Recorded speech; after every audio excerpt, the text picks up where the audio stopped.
पश्चिम बंगाल में 2 मई के चुनाव रिजल्ट्स के बाद में जो एक राजनीतिक हिंसा की परिस्थिति बनी है कि जिसका शिकार वहाँ का हिंदू समाज ही बना है, वह परिस्थिति अभी स्वयं देखकर पश्चिम बंगाल से मैं आ रहा हूँ। और इसलिए क्योंकि वह सारी जानकारी समाचार पत्रों में, इलेक्ट्रॉनिक मीडिया में किसी भी तरीके से आ नहीं रही है, तो यह सारी जानकारी अपने कार्यकर्ताओं तक, अपने समाज तक पहुंचाना एक बहुत महत्व का कार्य है। वैसे तो पिछले 40-50 सालों का बंगाल का राजनीतिक इतिहास हम देखेंगे तो राजनीतिक हिंसा यह वहाँ की एक तरीके से परंपरा ही बन गई है। मगर जिस तरीके की राजनीतिक हिंसा अभी पिछले 8-10 दिनों में घटित हुई है और कुछ जगह पे अभी भी चल रही है, वह एक रीति से अलग है। इस वक्त बहुत बड़े प्रमाण में इस्लामिक जिहादी तत्व इस हिंसा के साथ में जुड़ गए हैं और इसीलिए यह जो हिंसा है आज लगभग पूर्ण पश्चिम बंगाल में 3,500 से अधिक गांवों को प्रभावित कर रही है। इस हिंसा के चपेट में 40,000 से अधिक हिंदू समाज आ गया है कि जिसमें बहुत बड़े प्रमाण में अपने हिंदू समाज के ही अनुसूचित जाति और अनुसूचित जनजाति के बंधु भगिनी है। लगभग 11,000 से अधिक हिंदू समाज को अपना घर गांव छोड़कर बाहर आश्रय के लिए जाना पड़ा है। सैकड़ों लोग असम के धुबड़ी तथा कोकराझार जिले में गए, जहां अभी उनके लिए शरणार्थी शिविर लगे हुए हैं। निकट के उड़ीसा के भी 1-2 जिलों में कुछ हिंदू बंगाल से आश्रय के लिए गए हैं, मगर अधिकतर लोग अपना गांव और जिला छोड़कर आसपास के ही क्षेत्र में स्वयं की सुरक्षा के लिए चले गए। ये परिस्थितियां इसलिए बनी है कि वहाँ का राज्य शासन और वहाँ का प्रशासन, पुलिस प्रशासन समाज की रक्षा के लिए कोई भी कदम नहीं उठा रहा है और हमला करने वाले जो बहुत बड़े बड़े मॉब्स आ रहे हैं जिसमें इस्लामिक जिहादी तत्व अत्याधिक है, तो वो लोग शस्त्र, तलवार, बम ऐसा लेकर हमला कर रहे हैं। यह हमले इतने अनपेक्षित थे और इतने क्रूरता से और विभत्स रीति से हो रहे हैं कि किसी ने इनके बारे में सोचा भी नहीं था, इनकी अपेक्षा भी नहीं की थी और इसीलिए इसमें हिंदू समाज की तैयारी भी नहीं थी और इस कारण से बहुत जगह पर हिंदू समाज का बड़ा नुकसान हुआ है। जो राजनीतिक दल इस इलेक्शन में जीते हैं, उसके कई कार्यकर्ता वहाँ पे घूमते हुए इस मुस्लिम मॉब के साथ में दिख रहे हैं। हजारों स्वयंसेवक संघ के, भाजपा के हजारों कार्यकर्ता, विश्व हिंदू परिषद बजरंग दल के अनेक पदाधिकारी इसमें टारगेट हुए हैं। उनके घर बताने के लिए, उनके स्थान बताने के लिए, उनके प्रतिष्ठान बताने के लिए लोग उनके साथ घूम रहे हैं और इसीलिए हम देखेंगे कि अभी तक हिंदू समाज के लगभग 26 लोगों की जान इस हिंसा में गई है। ऐसा नहीं कि यह एक तरफा हुआ है। सिलीगुड़ी, कुछ बिहार, जलपाईगुड़ी, ईश्वरपुर, वीरभूम, हुगली, ऐसे अनेक जगह पर हिंदू समाज ने निश्चित रूप से डटकर यह प्रतिकार किया। यह प्रतिकार करने से ही वह अपने जान माल की, अपने बहु बेटियों की, अपने परिवारों की रक्षा कर सके हैं। मगर जहाँ पर हिंदू समाज प्रतिकार करने की स्थिति में नहीं था, वहाँ पर बहुत बड़े प्रमाण में नुकसान हुआ है। उदाहरण के लिए सुंदरबनी जैसा क्षेत्र है कि जहाँ पर बुलडोजर लगाकर 200 से ज़्यादा हिंदुओं के घर तोड़े गए। घर ध्वस्त करना, खेती को नष्ट करना, प्रतिष्ठानों को, दुकानों को नष्ट करना, उसको पूर्णतया लूटना, महिलाओं के ऊपर अत्याचार, महिलाओं के साथ में मारपीट, ऐसे अनेक जगह पर घटनाएं निरंतर हुई है और इसीलिए एक बहुत बड़ा दहशत का वातावरण अभी फैला हुआ है। हम देखेंगे तो अनेक जगह पर सैकड़ों लोगों के आधार कार्ड, उनके वोटर कार्ड, उनके हम देखेंगे तो जिसको कहेंगे कि अनेक तरह के आइडेंटिटी कार्ड्स ऐसे सब छीन लिए गए हैं। तो अनेक लोग अपने किसी भी तरह के आइडेंटिटी कार्ड्स के अलावा है। पुलिस प्रशासन केवल मूक दर्शक बनी हुई है। राज्य सरकार ने अपने समाज की रक्षा के लिए कुछ भी नहीं किया है और इसीलिए हम देखेंगे कि कोई आज बहुत ही एकदम उंगली के ऊपर गिनने लायक कुछ एफआईआर दाखिल हुए हैं, मगर जो हजारों हजारों लोग प्रभावित हैं उनमें से किसी की भी पुलिस कंप्लेंट अभी नहीं ली जा रही है। उल्टा जैसा कांथी जिला है कि कांथी जिले में अपने एक प्रखंड संयोजक के घर के ऊपर हमला हो गया, बम से हमला हुआ कि जिस हमले में उसके पिताजी और उसके एक रिश्तेदार की मृत्यु हो गई।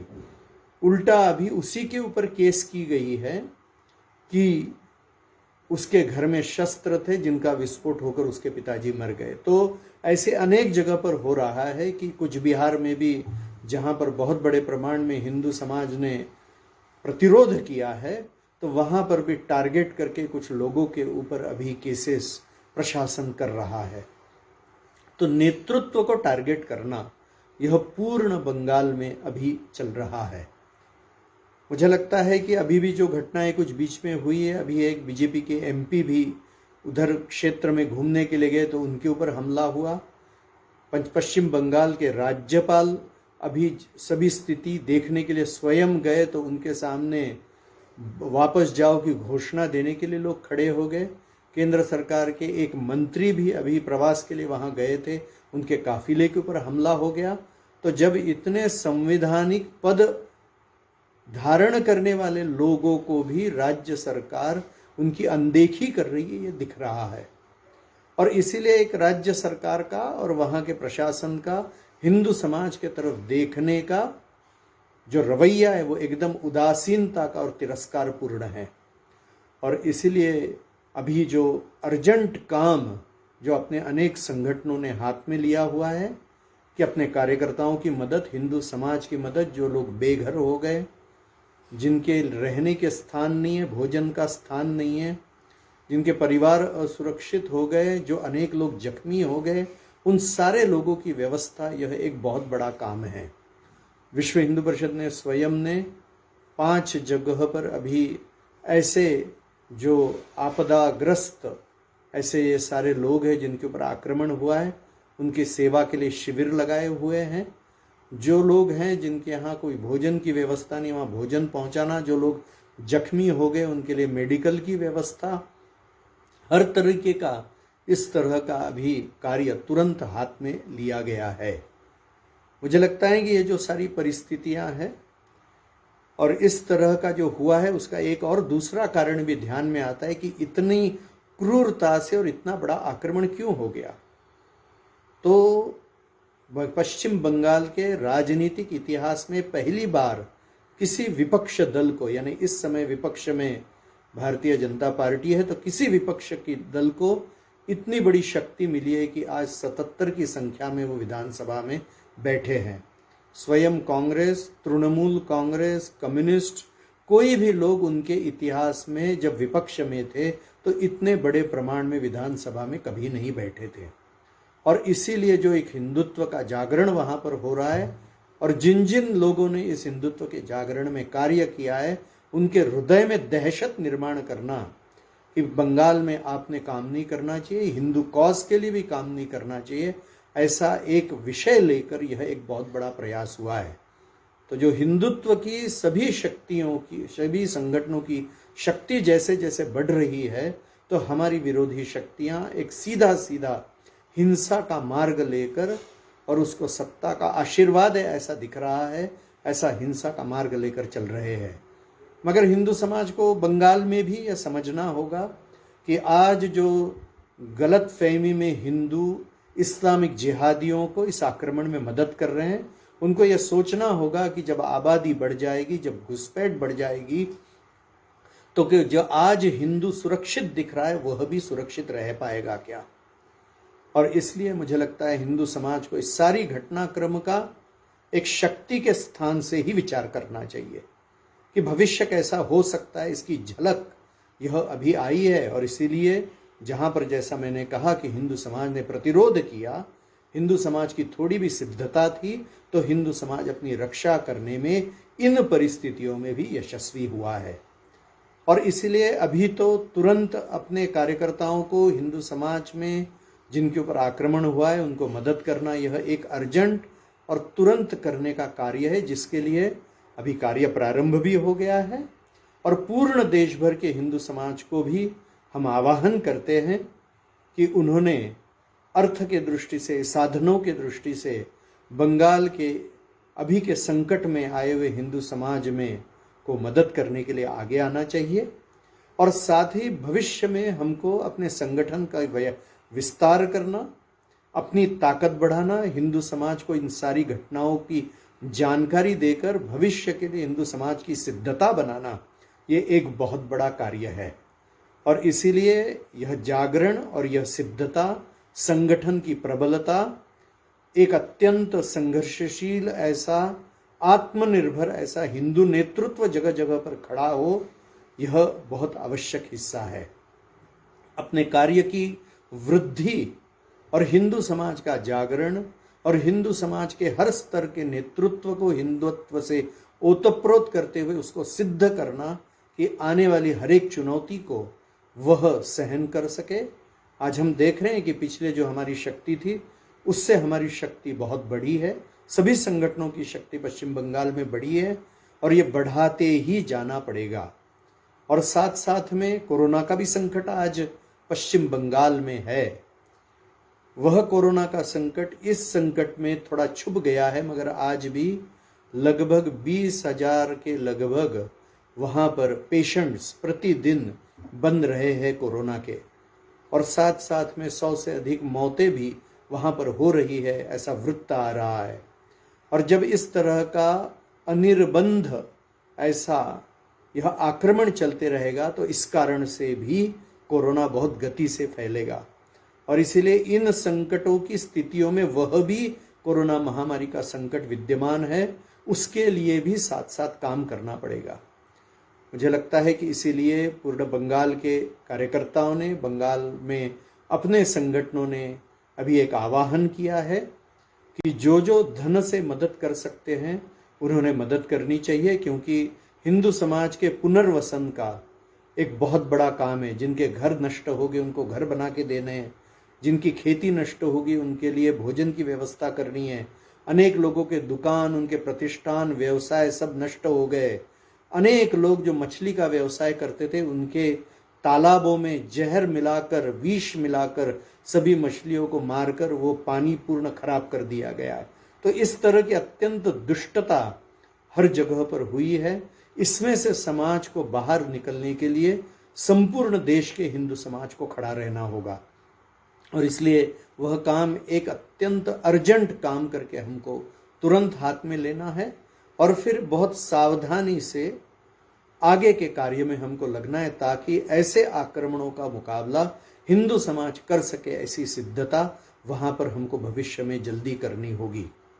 साथ ही मुझे लगता है कि जो मुस्लिम घुसपैठ पूर्ण पश्चिम बंगाल, असम के क्षेत्र में, पूर्ण पूर्व भारत में बहुत बड़े प्रमाण में हुई है, कि जिस कारण से वहाँ पे जनसंख्या का अनुपात बदल रहा है और क्षुद्र राजनीतिक स्वार्थ के लिए अनेक राजनीतिक दल इनको नागरिक बनाने के लिए सब तरीके का सहयोग कर रहे हैं। तो यह खतरा जो एक अंतर्गत सुरक्षा के लिए पूर्ण देश और हिंदू समाज को है, उसके बारे में भी समाज को जागरूक करते हुए हम जानते हैं कि सीएए का विषय जो पूर्ण विषय हुआ था कि जो हिंदू बांग्लादेश से और पाकिस्तान, अफगानिस्तान से भारत आया है उसको यहाँ पर हमने नागरिक बनाना, और फिर दूसरा पक्ष जो है कि जो घुसपैठ हो रही है उसको आइडेंटिफाई करते ऐसे लोगों को देश के बाहर करना। ये दोनों भी कामों को हमको संपूर्ण देश में और मुख्य रूप से बंगाल में भी बहुत बल देना पड़ेगा। और इसीलिए ठीक है, अभी तैयारी न होने के कारण से कुछ नुकसान हिंदू समाज का हुआ है, कोई निराशा का विषय नहीं। अपने वहाँ के कार्यकर्ताओं ने एक जबरदस्त प्रतिरोध अनेक जिलाओं में किया है और इस कारण से परिस्थितियां और भी भयानक हो सकती थी, वो नहीं हुई है और हमारी शक्ति निश्चित रूप से बढ़ी है और इसलिए अधिक शक्ति बढ़ाकर हिंदू समाज की रक्षा के लिए और ये जो हमारे समाज के विरुद्ध, देश के विरुद्ध षड्यंत्र चल रहे हैं, उनको बेनकाब करना, उनको रोकना, उनको नष्ट करना, इस कार्य में संपूर्ण देश में और बंगाल में विशेष रूप से हमको लगना पड़ेगा। मुझे लगता है कि अपने कार्यकर्ताओं ने इसीलिए पूर्ण देश भर में भी अपने कार्य की गति, अपनी सामर्थ्य बढ़ाने का प्रयास करना चाहिए। और ये जो घटनाक्रम हुआ है एक मॉब वायलेंस का, कि जिसमें क्षुद्र राजनीतिक स्वार्थ भी उनके साथ में चले जाते हैं, जो हर वक्त दिखाई दिया है, और इस्लामिक जिहाद जो अभी अधिक हिंसक पिछले वर्ष भर में होते जा रहा है, ये जो हमको दिखाई दे रहा है, तो इसके प्रति जागरूकता अपने कार्यकर्ताओं के हृदय में, संपूर्ण समाज में लाना और इससे मुकाबला करने के लिए समाज की सिद्धता करना, ये हमारा एक बहुत बड़ा दायित्व है। मुझे लगता है कि इन सारी बातों का स्मरण हम सब लोग करेंगे और अपने अपने कार्य क्षेत्र में भी समाज की सिद्धता के कार्य को और अधिक गति देंगे। अधिक समय अपने जीवन का हमको इस कार्य के लिए देना है और साथ साथ में समाज की जागरूकता और सिद्धता भी करनी है। और जैसा मैंने कहा कि अर्जेंट विषय है, जिन जिन प्रांतों में इसके लिए आर्थिक सहयोग करने की संभावना है, उन प्रांतों ने निश्चित रूप से कोरोना कालखंड होते हुए भी, आर्थिक परिस्थितियां ठीक न होते हुए भी, इकोनॉमी का स्लोडाउन होते हुए भी बंगाल का जो हिंदू है उसके साथ में कंधा से कंधा लगाकर हमको खड़ा रहना है। तो हर तरीके का सहयोग करने के लिए हम सब लोग आगे आए। बंगाल के हिंदू समाज को ये लगना चाहिए कि संपूर्ण देश का हिंदू समाज उसके साथ दृढ़ता से खड़ा है। विश्व हिंदू परिषद के सभी कार्यकर्ता, बजरंग दल के कार्यकर्ता, जिन्होंने वहाँ पर बहुत हिंदू समाज की आत्मरक्षा के लिए बहुत बड़ी भूमिका अभी भी निभाई है, हम सब लोग बहुत दृढ़तापूर्वक बंगाल के हिंदू के साथ खड़े हैं। यही विश्वास मैं बंगाल के भी हिंदुओं को देना चाहता हूँ। सभी को जय श्री राम।